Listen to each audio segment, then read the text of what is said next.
Hey, Mike here. I just wanted to let you know that you can listen to Dark Poutine early and ad-free on Amazon Music, included with Prime.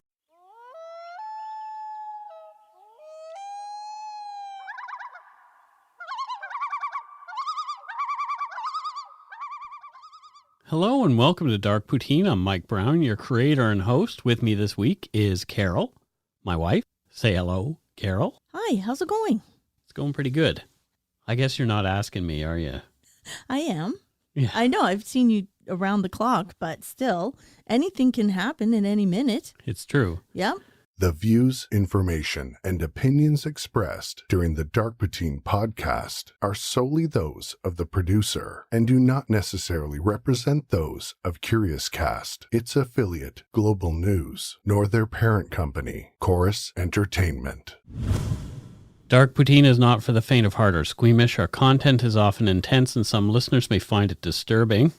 We're not experts on the topics we present, nor are we journalists. We're two ordinary Canadian schmoes chatting about crime and the dark side of history. Let's get to it. Put on your toque, grab yourself a double-double and an Nanaimo bar. It's time to scarf down some dark poutine. Back off. Get your own poutine. Exactly.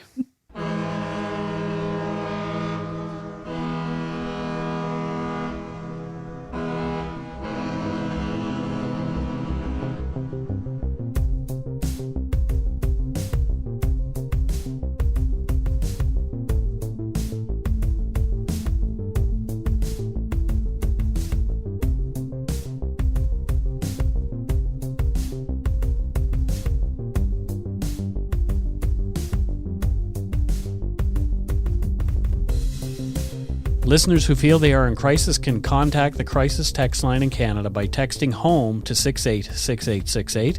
In the US or UK, text 741-741. The service will match you with a volunteer counselor who is supervised by a licensed, trained mental health professional. Crisis text line is free 24/7 support for those in crisis. For more information, go to crisistextline.ca in Canada or crisistextline.org globally. Elena Tchoudakova was a beautiful, outgoing and vibrant 23-year-old Russian woman attending interior design at Ryerson University in Toronto. In January of 1995, Elena was discovered in her apartment. She'd been brutally beaten to death and left in her bathtub, and there were a number of suspects. Oh, no. You are listening to episode 160, The Murder of Elena Tchoudakova. The call came into the 911 dispatch center for the Toronto area on Thursday, January 12, 1995. The distraught man on the line said his name was Gilbert Ho. He was calling for an ambulance to be brought to apartment 1502 at 50 Cambridge Avenue, a building to the northwest of Broadway Danforth in Toronto. Gilbert told the dispatcher that he was requesting medical assistance for his friend, Elena Tchoudakova. He feared she was dead.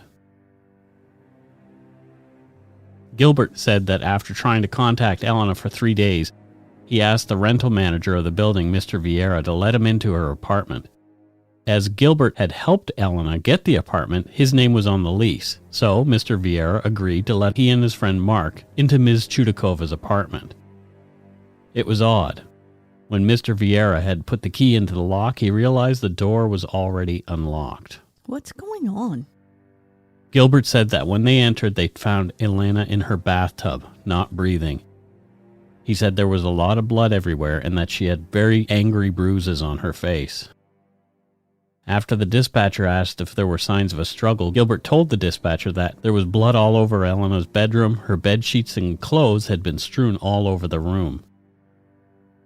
The dispatcher then asked if Gilbert had touched anything. Gilbert said he hadn't, and the dispatcher asked him to make sure that he didn't touch anything at all. As Gilbert Ho waited for police, the 911 operator did their job, keeping him on the phone until help arrived. An ambulance and police were on their way. During the conversation, Gilbert mentioned Elena's ex-boyfriend, Ed Garcavi. He also mentioned that about a month before, another man named William Sergatis, Elena's former fiancé, had broken into her apartment and violently assaulted her. Police had been involved. A detective named Carl Williams of 54 Division in Toronto. The ambulance and police arrived about 15 minutes after the call was placed. First responders found Elena right where Gilbert reported she was, in the bathtub in the bathroom of her one-bedroom apartment. The tub was filled with water that had been colored with Elena's blood. The deceased woman's arms and legs were tied together with black nylons, and there was also a ligature fashioned from black nylons around her neck, but she hadn't been strangled. The first officer on the scene spoke with Gilbert Ho and his buddy Mark separately. Gilbert explained how he had known Elena. They'd worked together at a downtown bar and had become friends. Gilbert again stated that he'd helped Elena get the apartment after a bad breakup with Edgar Cavey. When asked if he had a key, Gilbert said no, and that the soup had let him in. Gilbert said the only other person who may have had a key for Elena's apartment was her ex, Ed. But as far as Gilbert was aware, Ed had already returned the key. I'm not sure why I'm so suspicious of Gilbert. Let's just carry on. All right. The homicide detectives began the grim task of carefully assessing the crime scene for clues. It was Toronto's second murder of the year, and it was not yet the middle of January. All murders are bad, but this one was ugly. It had been passionate. Someone had taken out a lot of anger on Elena Tchoudakova. From Bruce MacDonald's book, The Russian Princess Case, quote, "The sheets on the bed were torn off and covered with blood. There were clothes strewn all about the room. The top half of the mattress was covered in blood. The pillows were covered in blood. There was blood on the floor. There was blood spray on the headboard. It was dry. All the blood was dry." Elena had been dead for a few days. Police determined the murder had taken place sometime late Monday night or in the wee hours of Tuesday morning. Again from MacDonald's book, quote, "The blood was from Elena's head. She only bled from the head. She was hit in the head approximately 20 times with the blunt and claw ends of a wooden-handled hammer. She was tied with black nylons around the wrists and ankles and around the neck. As well, there was this ligature, but there were no signs of strangulation. The nylon around the neck was more of an aesthetic for the killer, something he wanted to see. Oh, gross. The pattern of blood staining indicated that the initial attack had taken place in Elena's bedroom, and she had later been dragged to the bathroom. The defensive wounds on the back of her arms and hands indicated that she had tried to ward off the relentless assault. It's believed that Miss Tchoudakova's killer spent time with Elena after submerging her in the tub when she was still alive. She had aspirated water. The medical examiner determined that either drowning or the blunt force injuries that had shattered the young woman's skull and ruptured one of her eyes could have caused her death. Author Bruce MacDonald surmised in his book that Elena's killer might have watched the bubbles in the tub from Elena's last breaths as she expired. So he was torturing her and enjoying it, sounds like. It sounds like this person was very, very angry with her. Yeah. The murder weapon, the hammer that the killer had used, was there in the tub with Elena's body, along with a plastic sex toy, a hairbrush, and an empty bottle of Pine Sol detergent that the killer had, inexplicably, to clean up a bit, albeit poorly. He had only cleaned up the hallway between the bedroom and the bathroom. So the bedroom was still a disaster area, and the bathroom was still. Yeah, but he had cleaned up where he had dragged her. That's so weird. It is very strange. Elena Tchoudakova had grown up in the town of Kaluga in Russia. Her mother was Jewish, making Elena Jewish as well. According to the city's Wikipedia page, Kaluga is the city and the administrative center of Kaluga Oblast, Russia, located on the Oka River, 150 kilometers southwest of Moscow. The population is around 324,000, according to a 2010 census. Kaluga is known for its most famous resident, Konstantin Tsiolkovsky, a rocket science pioneer who had worked there as a school teacher. The Tsiolkovsky State Museum of the History of Cosmonautics in Kaluga is dedicated to his theoretical achievements and their practical implementations for modern space research. Hence, the motto on the city's coat of arms is the cradle of space exploration. Cool. Cosmonauts. Yeah, that's one of my favorite words, cosmonaut. It is a good one. I was a bit of a cosmonaut back in the day. Elena had moved to Canada on Valentine's Day in 1992. She was met at Toronto's Pearson International Airport by her first cousin Igor Shore, also a Russian immigrant. He had arrived in Canada 2 years before she did. He'd been sending letters to Elena, enticing her to come to Canada. He was in love with her. In June of that year, they married, but separated less than 3 months later after Igor became jealous of attention that Elena was receiving. They remained friends, but never officially divorced. Elena was a green-eyed, brown-haired beauty. She stood 5 foot 4 inches tall and weighed around 120 pounds. She had a sparkling smile and a personality to match. She was someone who many men found attractive. She always seemed to have at least one man pursuing her. The fact that Elena was a little naive was also attractive to a certain type of guy. It was in summer that she began her relationship with Ed Garkavy, another Russian-Canadian. Ed's mom knew some of the members of Elena's family from the old country. As Elena and Ed fell in love, Elena was accepted into and started attending the interior design program at Ryerson University. Ed and Elena moved into a basement apartment and lived together for the next year and a half. Elena worked to help put herself through school, at first at a local donut shop. Ed was not working much at the time. The couple fought a lot about money, and Ed was jealous of Elena's attention to and from other men, even if innocent. As she and Ed were on the verge of breaking up, in the summer of 1994, Elena needed more money, so she began looking for a better paying gig, finding a part-time job at a local bar called the Colored Stone, which was at 205 Richmond Street West in Toronto's Club District. Gilbert Ho was the manager of the bar. It quickly became obvious to the bar's owner, Ronald LeBlanc, that Gilbert was falling hard for the pretty young waitress. Gilbert became obsessed to the point where LeBlanc noticed that Gilbert was paying less attention to his work than he was to Elena. 32-year-old Gilbert was married and had 2 young children at home, but he was smitten. From court documents, quote, Gilbert went to Lake Placid with Elena for a romantic weekend in June of 1994. In the same month, drove her to Hull, Quebec so that she could make arrangements to get a passport. The Hull trip resulted in both of them being fired since they missed work for 2 days. Oops. End quote. Yeah. Good time's over. Whoops. Elena and Ed broke up, and Elena needed a place.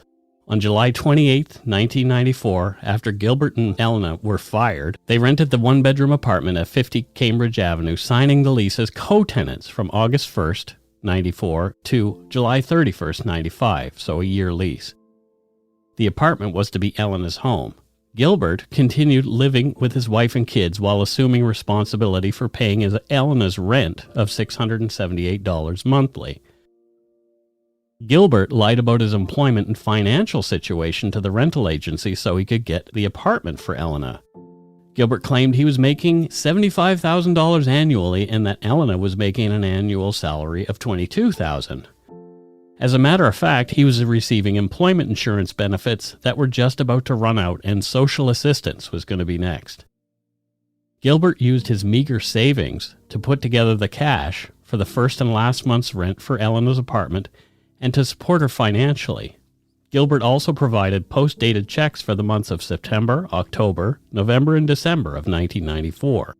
From court documents, in addition to renting the apartment for her, he used his savings of $3,000 to $4,000 to buy her a bedroom set, a television, a VCR, a stereo, and a microwave. In total, he spent about $5,000 for her benefit, including giving her money for a trip to Portland, Oregon to visit her grandmother, end quote. Gilbert later said that he would have done anything for Elena. That is so stressful. All that money and you have none? Horrible. Plus all the lies. Oh my God. At the same time as Elena was breaking up with Ed, moving into the apartment rented by Gilbert Ho with her dog, a small black Cocker Spaniel she named Chuck, she'd also become involved with another man, a stockbroker named William Sergatus. The relationship with William was passionate and moved fast. He and Elena became engaged in the fall of 1994. Gilbert Ho was still around, spending time with Elena, but William said he thought that the relationship between Elena and Gilbert was merely a platonic one. It was not. William later said that Gilbert Ho appeared to be very possessive of Elena. This is a nightmare.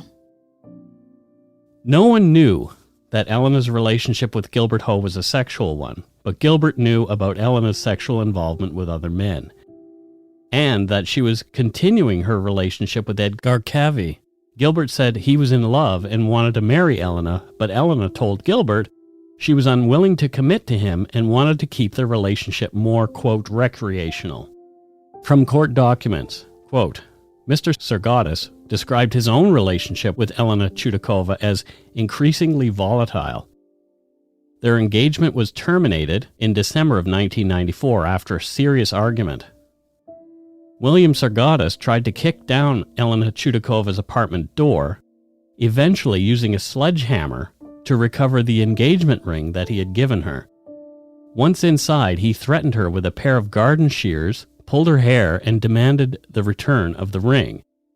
She received a cut on her right breast as the result of the assault.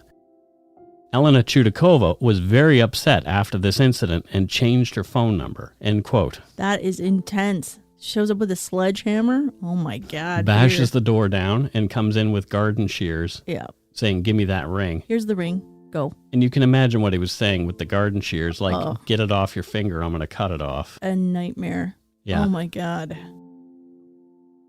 The post-dated checks that Gilbert had provided upon rental of the apartment for Elena came back NSF.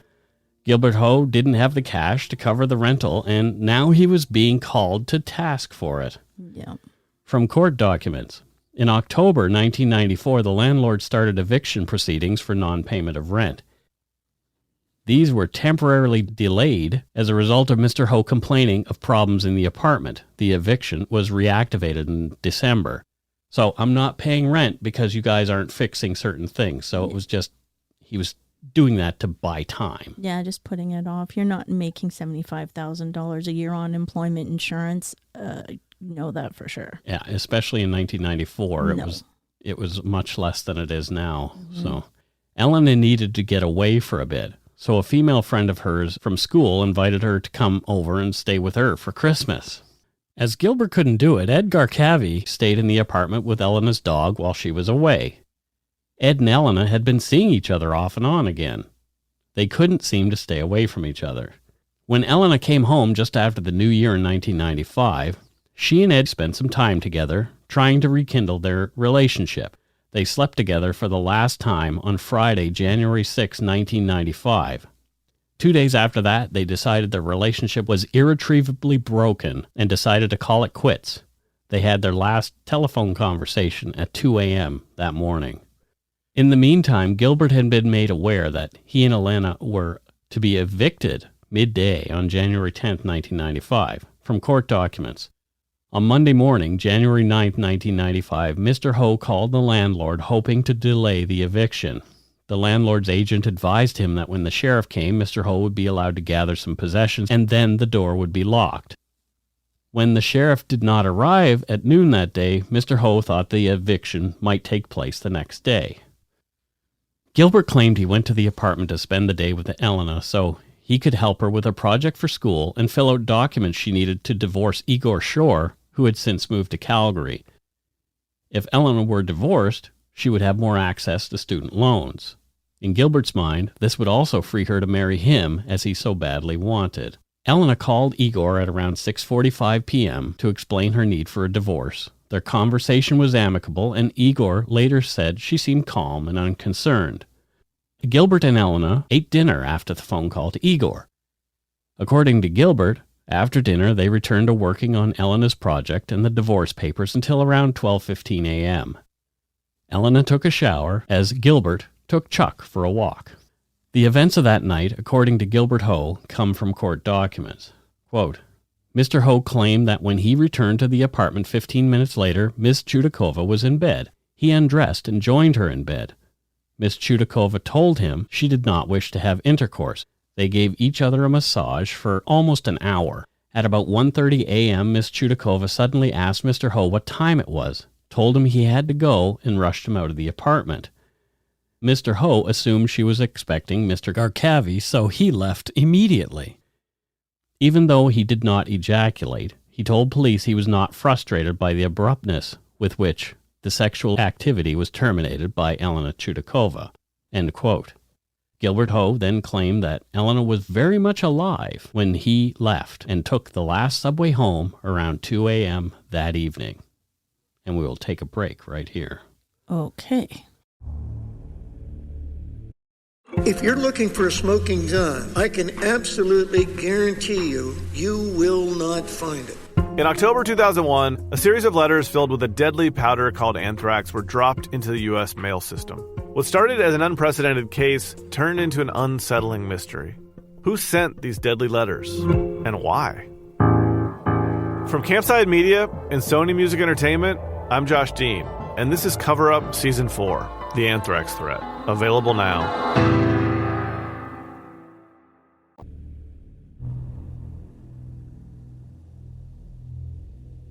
And we're back. So what do you think so far, Carol? That last section there of Gilbert's comments, not believing. Yeah, but there's also the guy who broke into the apartment with a sledgehammer and garden shears the month before. I know, but that was a month before. This right? was a and few then minutes there's before. and then there's Ed, who she's just broken up with. Yeah, but it seems like Ed and... Yeah, I don't know. It's a tangled web. It really is. The next day at 10:14 a.m. on Tuesday, January 10th, 1995, Gilbert Ho called and left a voicemail for Elena, as she didn't pick up. According to court documents, this is what he said. Hey, Princess. Good morning. Divorce stuff is all done, waiting for Federal Express. I've got a copy of it all ready for you and a copy of the certificate, so not to worry there.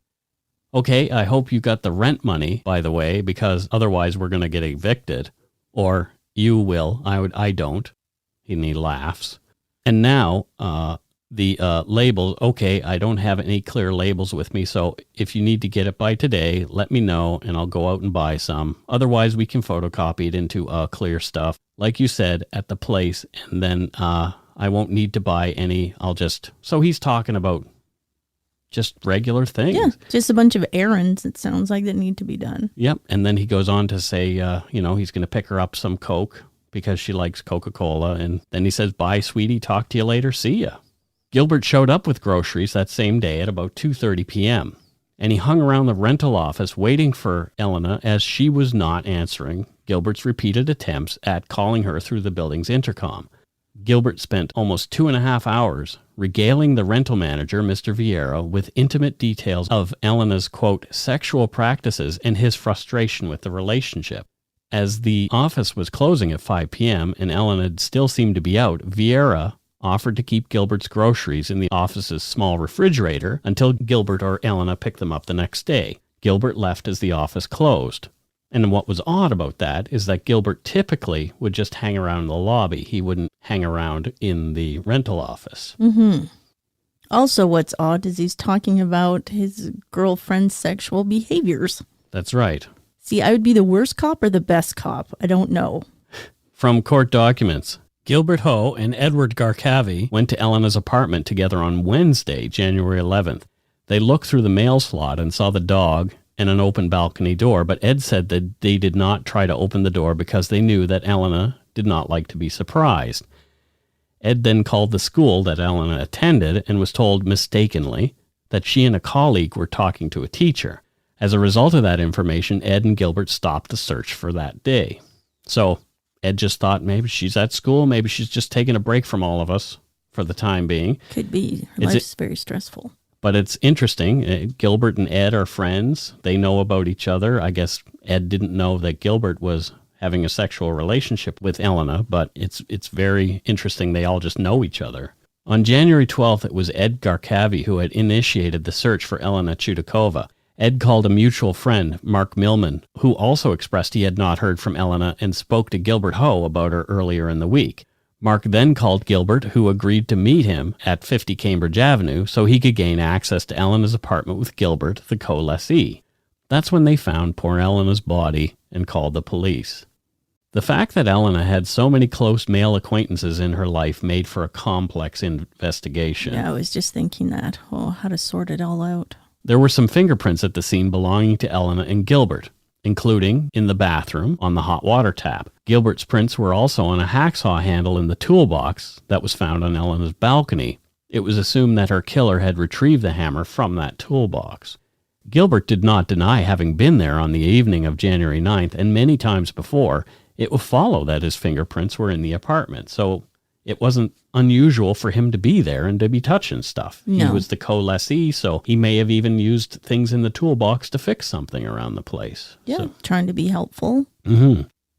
An autopsy examination of Elena's stomach contents indicated that she most likely had eaten her final meal between 8 and 9 p.m., and her estimated time of death was between 1 and 2 hours afterward, which did not add up, especially with the timeline that Gilbert Ho was providing to police in his subsequent statements, where he told them that he left after 1:30 a.m. that night to catch the last subway at 2. So here's the problem with that. This last meal determination is not an exact science. Mm-hmm. So some experts might disagree with the timeline. Okay. There was also semen inside Elena's body. A DNA profile indicated that it belonged to Edgar Cavi, but experts could not pinpoint the exact time it had been deposited there. One forensic expert, Dr. Chiasson, said, quote, "Semen can remain in the body cavity for up to a week. It was his view that since cold temperatures could slow the course of semen decomposition, Edgar Cavi's semen could have stayed in Elena Tchoudakova's body since January 6 because her body had been in cold water for days." Oh, like it preserves it. Mm-hmm. Okay. There were other pieces of evidence indicating that Elena's killer was someone she knew. There was no sign of forced entry into her apartment or that anything in the apartment had been taken or disturbed, other than evidence that efforts had been made to clean up the blood in the hallway connecting to the bedroom and the bathroom.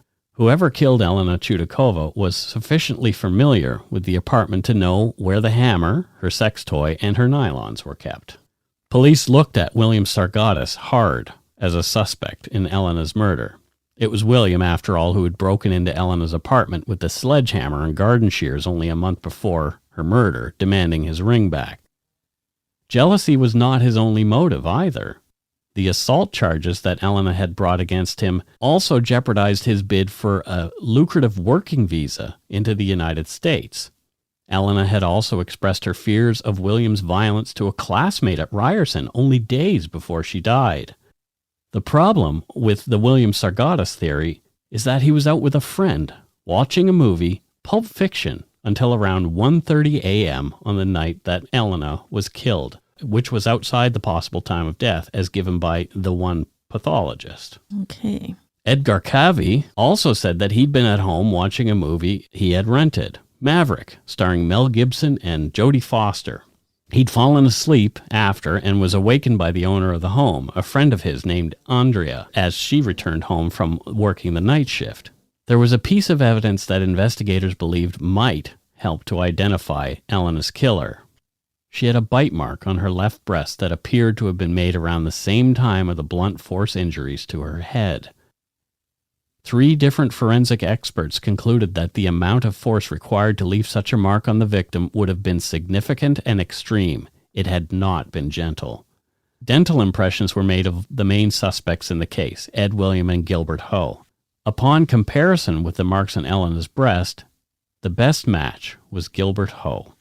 In a later police interview, Gilbert Ho was asked whether he had bitten Elena while they were massaging each other on the evening of January 9th. Gilbert claimed that he had never left any marks on Elena's body during sex and denied biting Elena that night. Here's Gilbert's response from court documents as recorded that day. Answer: no, I've never, I don't leave marks on her body or nothing, but she's never told me that I left any marks, and I never bite hard enough to leave marks. No? No, she's scratched me a couple of times, but yeah, did you bite her that night? Hard? No. You were gentle with her that night? Gilbert nodded yes. Why doesn't he just say no? No, that I didn't bite her, and then end. Instead, he's like, no, not gentle. Yes, gentle. I don't know. It's frustrating. Based on the bite mark evidence and Gilbert Ho's own admissions of not having left the crime scene until after 1:30 a.m., he became suspect number 1 with exclusive access to Elena during the supposed time of her death. Police arrested Gilbert and charged him with murder. From court documents, quote, by his own admission, Mr. Ho was alone with Ms. Tchoudakova on Monday, January 9, 1995, from at least 6:30 p.m. until 1:30 a.m. There was no evidence that anyone saw or spoke to Elena Tchoudakova after that night, end quote. Gilbert, of course, as these guys always do, pled not guilty, and he was held for trial. Okay. The Crown posited that Gilbert's obsession with Elena Tchoudakova and desire to possess her had led to her death on January 9, 1995. Realizing that he could not have her, Gilbert flew into a rage for several reasons that had built up over time. Court documents indicate a few of the reasons that Gilbert Ho could have killed Elena. Quote, he wanted to marry her, but knew she continued to see Mr. Garkavy and others, and was not interested in a commitment from Gilbert Ho. She was about to be evicted from the apartment he had rented for, and therefore his financial usefulness was about to end. And he was angry and frustrated that his sexual activity with her on the night of January 9, 1995 was abruptly interrupted so that she could see Mr. Garkavy. End quote.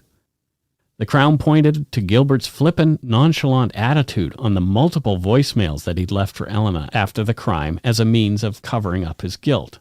At trial, in his own defense, Gilbert backpedaled on his statement that he didn't bite Elena during intercourse. To explain the bite mark away, he was now claiming that he had, and it had been done as part of, quote, consensual sexual behavior. The defense attempted to poke holes in the alibis of Ed Garkavy and William Sargatis. After a 5-week trial, the case went to the jury. The old consensual situation. Kind of fall back on that.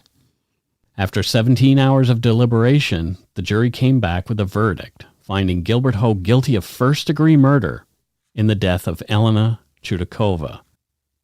Gilbert seemed unmoved as the verdict was read, and the sentence was handed down. Life without the possibility of parole for 25 years.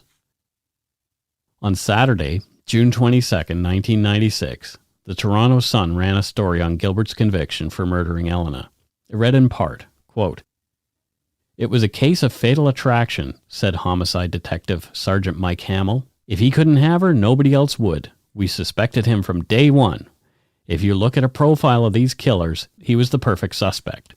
Igor Shore, husband of the slain student, said, quote, Ho should stay in jail for the rest of his life because it's the only place he's going to be safe. I'm not going to forgive him for this. She was killed not in a human way. It was an animal way. Now he is in jail like an animal. I cannot say it's good news, he added, but it's something I can say to Elena's mother because she feared he'd get away with it, end quote. Gilbert Ho's appeal was dismissed in 1999. In December of 2000, Gilbert Ho wrote a letter appealing for assistance from the Association in Defense of the Wrongly Convicted, or AIDWYC, which is now known as Innocence Canada, and you can find more about them at innocencecanada.ca.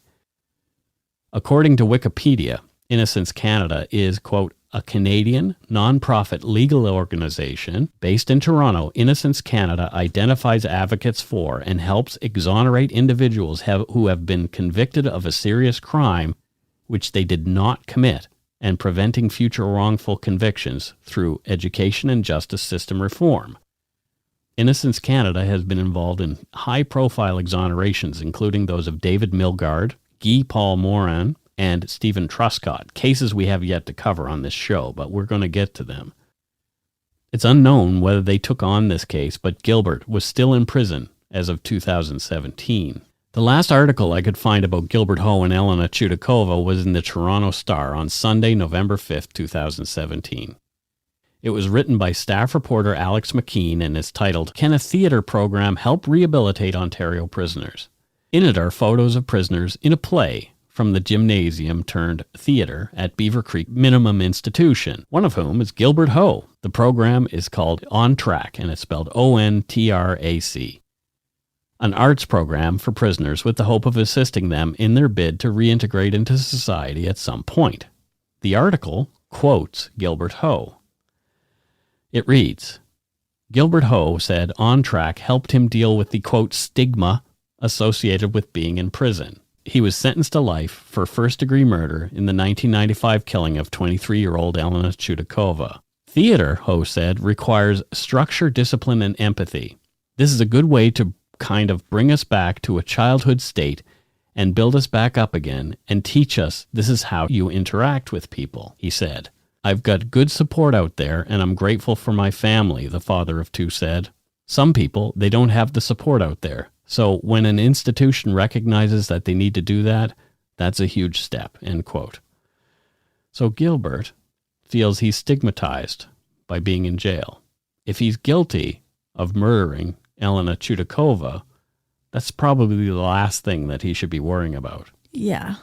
Yeah, trying to keep his persona kind of not affected by what's happened. The Innocence Project doesn't seem to have picked up his case. As Elena's murder has not been covered heavily in the press, her family still mostly resides in Russia, and privacy laws in Canada are so tight it's unclear what Gilbert Ho's current status is. However, he might be eligible for parole soon if he isn't already, because it's been 25 years. So here's the thing.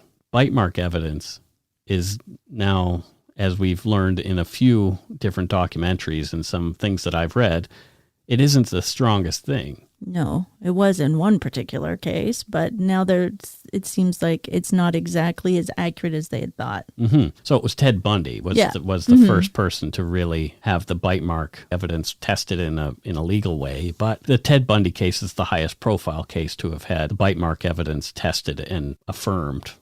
And I thought it was pretty accurate, but that's not necessarily true. No. So these experts, other forensic experts are now saying that it doesn't make sense. Even the guys who were involved in the science themselves say some of them now feel it's inaccurate. There is no actual physical evidence that says that Gilbert Ho murdered Elena Tchoudakova. There is none, other than that bite mark. The and bite just mark this is bad feeling I have about Gilbert. And the bad feeling that that Carol doesn't has. mean anything. It means nothing. No. I guess the court saw fit to throw out his appeal in 1999, but at the same time, did this guy kill Elena? Or were there other people? I mean, there were even other friends, male friends, who I didn't mention in this episode that she was interacting with on the phone in the days leading up to her death. It could have been someone who else was jealous. Mm-hmm. And Gilbert's defense team has even said, maybe it's an unknown person. Maybe it's a serial killer who came into the house and murdered her. Maybe she knew the serial killer. It could be any number of things. So because you try to explain away there was no forced entry into the apartment, so maybe it was that. I don't know. It's a very, very confusing case. It is. What do you think? I still think Gilbert did it. Yeah. Sorry. I don't like how he treated his wife and family. Mm-hmm. So in all this, just kind of dismissed them. And then Elena too. Yeah. Well, it doesn't matter what I feel, but I just think. Yeah, because, and that's the whole point of this true crime business is people think. I know. I know this person did it. I know, for sure, without a shadow of doubt. Well, there's actually a lot of shadows and a lot of doubt, but still. Yeah, but here's the thing. The jury didn't find that there was any doubt. So that's what's important is how the legal stuff shakes out. Yeah. Legally, but factually, who done it? I lean to Gilbert too. But. I feel like it's Gilbert. He really went out on a limb for her. Mm-hmm. And he had so much to lose. He was losing it. Yeah. And the anger that the attack came with, although there were other people who were angry at her or could have potentially been very angry at her at that exact moment. Yeah.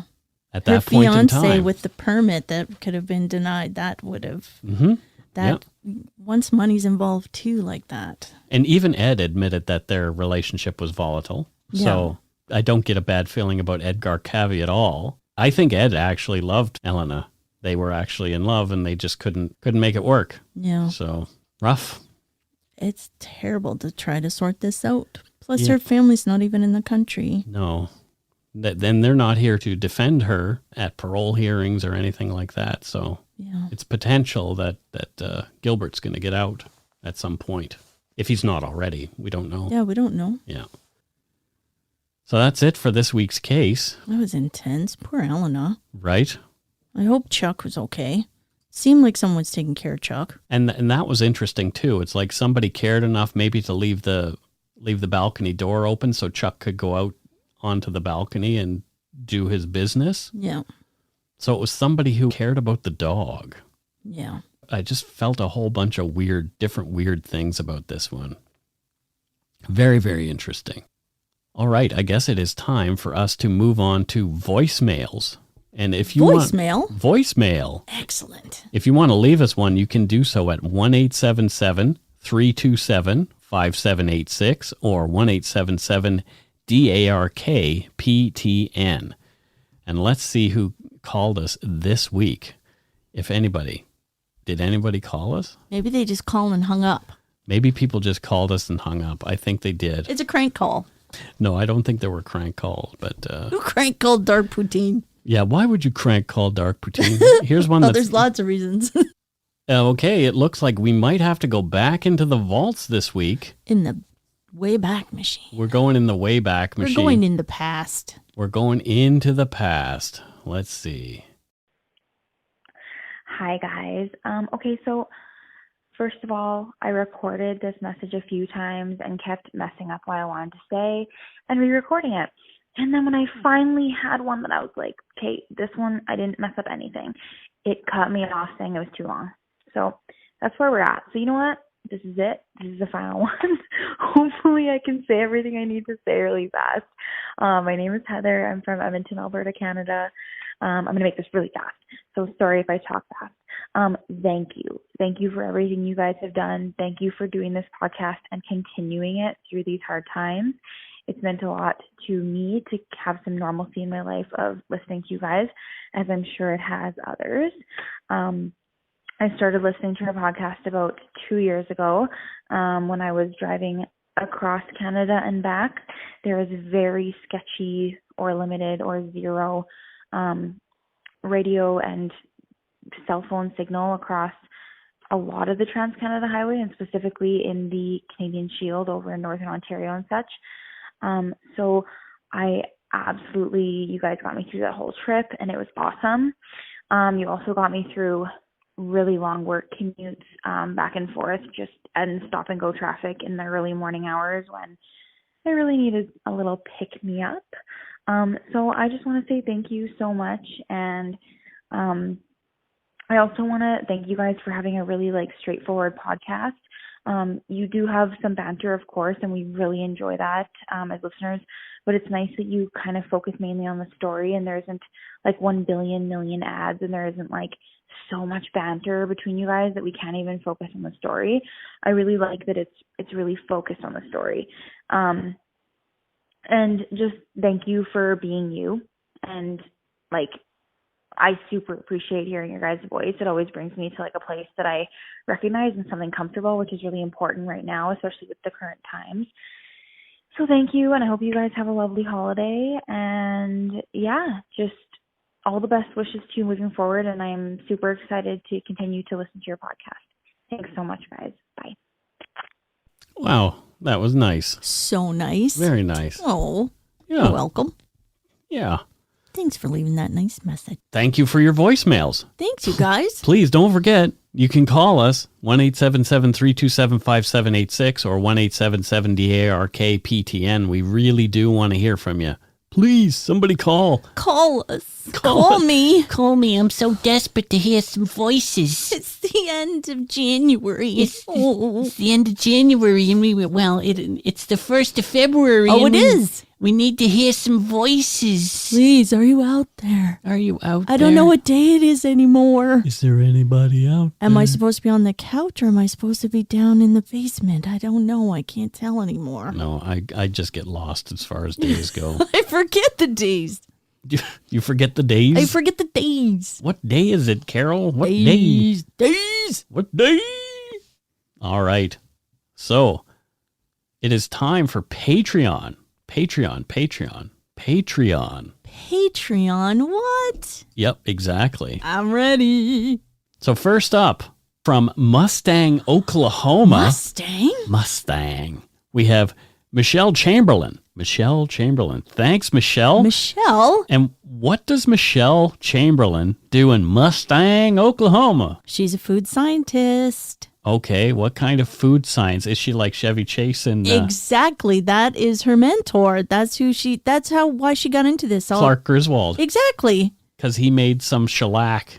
Food preservatives. And shellacks that made the... Cereal. Yeah, exactly. Cereal tastes better and lasts longer. So what does she do exactly? She does the same thing. Yeah. Okay. For cereal. For cereal. What has she done, like Captain Crunch? Because that would be kind of cool. Fruit Loops. Fruit Loops. Well, there you go. I know. So she made the preservative for the preservative. She didn't invent Fruit Loops, but she made the preservative to enhance the color, flavor, and makes the cereal last longer. Fruit Loops also makes something else colorful, but I'm not going to say what that is. She has part of that too. That's like her secret thing. Oh, she's just like, and how does it look after? That's her secret side thing. Oh, good Lord. Sorry, I outed you on that one, but thank you for your food science service. There you go. The best. Next we have Patrick LaRoche, and Patrick is from Quebec City. Oh, Patrick! In the province of Quebec. Nice. So thank you, Patrick. Hopefully he is not too upset with our pronunciation of Poutine, because I do tend to pronounce it very anglicized. Mm-hmm. So what does Patrick LaRoche do in Quebec? He is a Lego master builder. Oh my goodness, what a fun job. It's the best job, really, other than food science, but he makes huge creations from Lego. Like what? Monsters. He makes monsters? Like Lego monsters? Mm-hmm. And then also, he does some landscaping, too. He makes actual Lego walls. Oh. Yeah. Actual Lego walls. Yeah. Some people, that's their aesthetic. It's Lego aesthetic, and they want their whole backyards done in Legos. So he makes the fences and walls and even little pools and stuff. I heard that they wanted to build a Lego wall along the southern border with Mexico and the United States, but it would have taken too long. So would Patrick do something like that? Build like a really high wall? Yeah. Like that? The bigger the better. He loves it. Lego Castle is his dream. Oh, has he done anything like Lego full-size Millennium Falcon or any of the... Oh, well, he has. Totally. Oh. He is. He's a master Lego builder. Is He's his done whole house Lego? His whole house. He even invented a Lego toilet and Lego shower. But the plumbing is regular. He doesn't go into the plumbing part, but it's all the outside. Well, there you go. I know. Master Lego builder. Well, thank you, Patrick. Patrick. Master Lego builder from Quebec City in Quebec. I aspire to make Lego walls like you, good sir. Yeah, I don't, because I'm busy doing a podcast and trying to write a book. That's a different kind of building right there. Yeah, exactly. All right. So next up, we have from Olympia, Washington, Sally West. Did she go to school in Olympia? She might have. Yep, just like the... Do you know Courtney Love? I hope that she doesn't. I hope Courtney Love was nice to her. Well, maybe she knows Frances Bean. Our friend Alan R. Warren knows Courtney Love, so...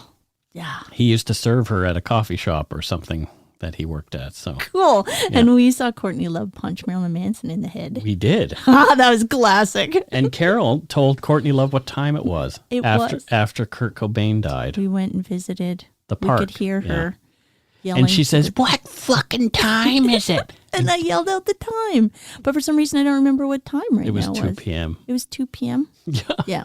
Yeah. Yeah. Miss Kurt Cobain. Yeah.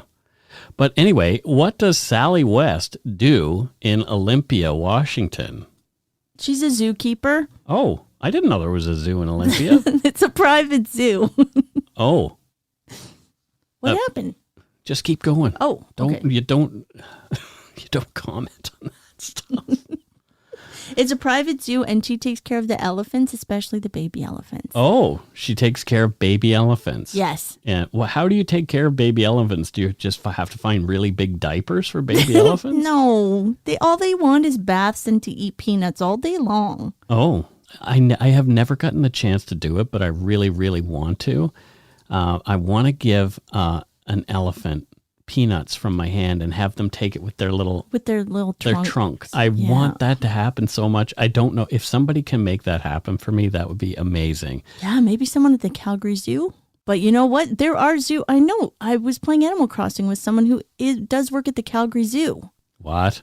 I know. So, Carol. So we need to check. I don't know. Are peanuts healthy for elephants? We have a lot of elephant research to do. I'm pretty sure they are because you see them being fed. It's okay. Oh no, maybe I'm wrong. I know. See, now I'm doubting everything.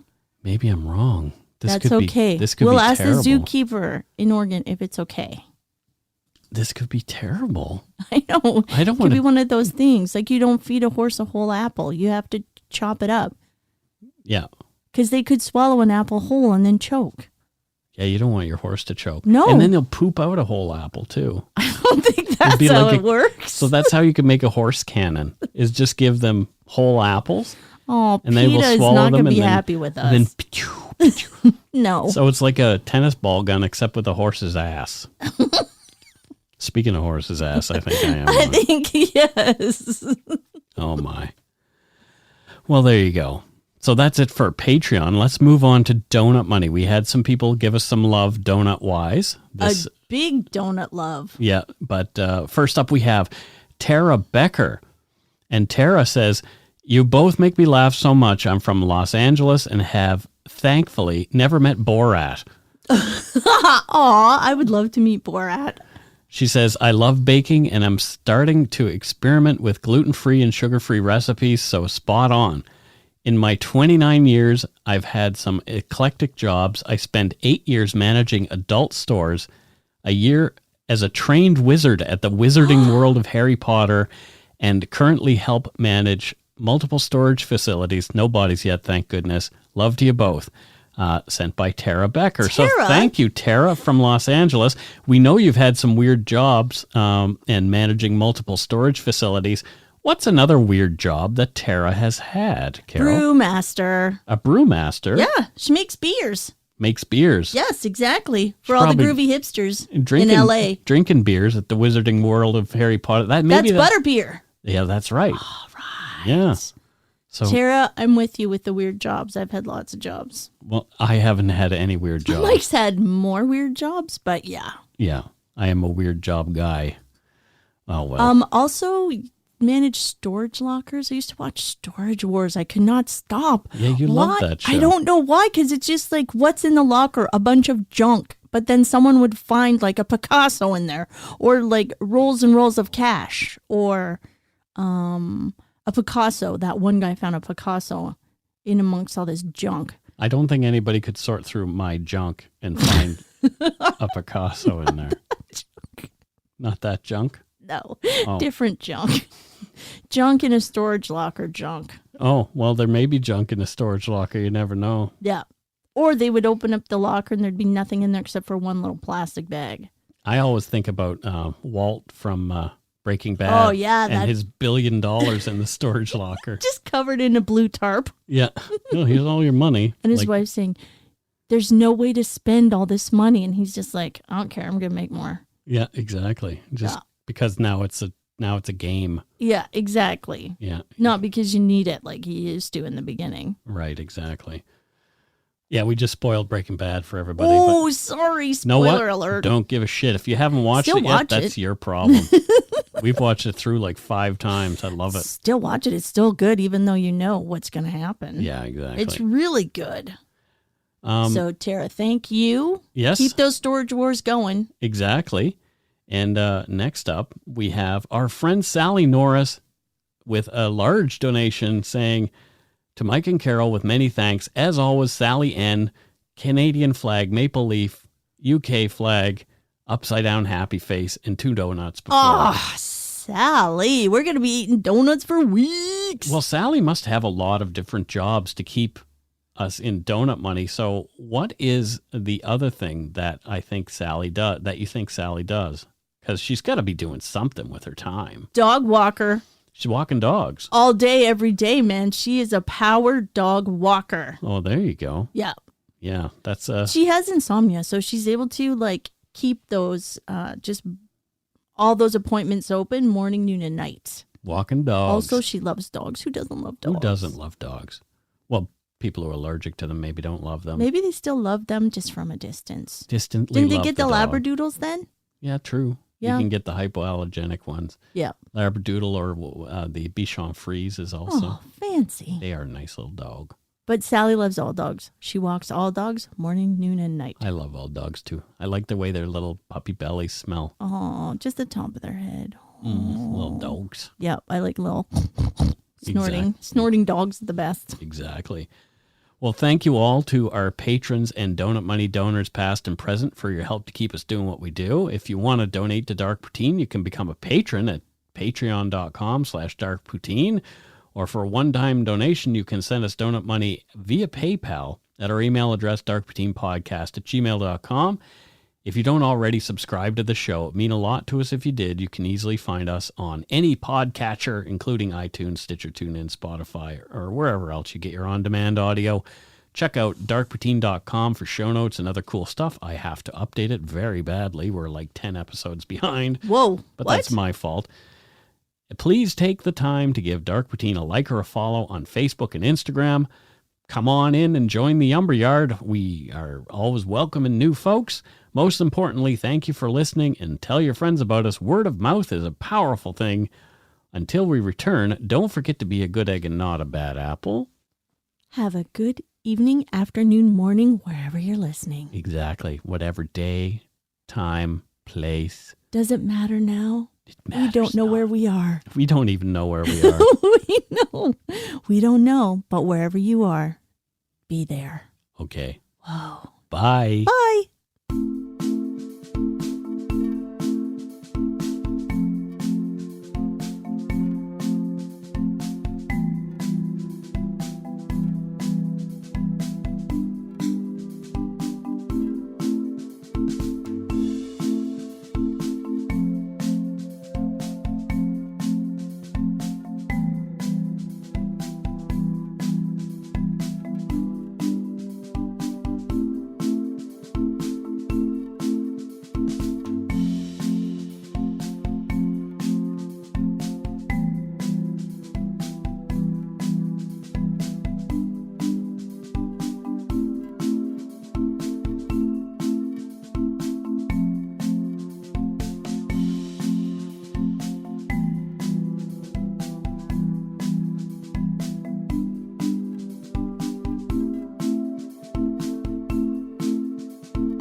I said to my parents, don't trust her. They wouldn't listen. Every family has a secret. Joy Delaney, mother of 4, has gone missing. From the author of Big Little Lies comes a chilling new mystery to W. You were an emotional chaos sinkhole, Amy, and I'm sick of it! Starring Annette Bening. Nobody can break your heart like your own children. And Sam Neill. She will come back. Here we go. Strap in. Apples Never Fall. All new Thursdays, only on W. Stream on Stack TV.